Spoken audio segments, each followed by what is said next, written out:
Andhra Jyothi ABN staff reporter అయినటువంటి శ్రీకృష్ణ ఫోటోలు తీయడానికి అక్కడ వెళ్ళింటే మా యొక్క ఆంధ్రజ్యోతి స్టాఫ్ రిపోర్టర్ అయినటువంటి శ్రీకృష్ణ పైన వైసీపీ నాయకులు దాడి చేయడం చాలా బాధాకరం.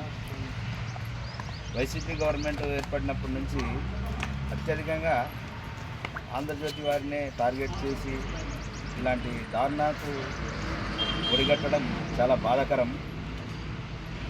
ప్రభుత్వము ప్రజలకు వారధిగా ఉన్నటువంటి మీడియా పైనే ఇలాంటి దాడులకు దిగడము చాలా దారుణం.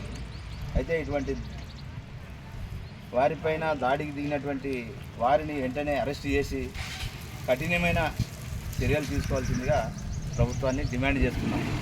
అయితే ఎప్పటికే కానీ రాజ్యాంగంలోనే ఫోర్త్ ఎస్టేట్ జర్నలిజం ఇటువంటి దాన్ని దృష్టిలో పెట్టుకొని మరి సుప్రీంకోర్టు తీర్పు ప్రకారంగా అయితే విలేకరి పైన దాడి చేసినటువంటి వ్యక్తులను ఎవరైనా సరే జీవిత ఖైదీగా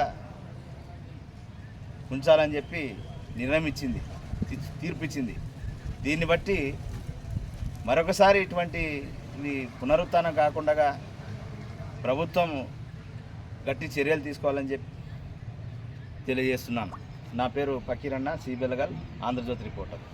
ఐక్యత జర్నలిస్టుల ఐక్యత, జర్నలిస్టుల ఐక్యత.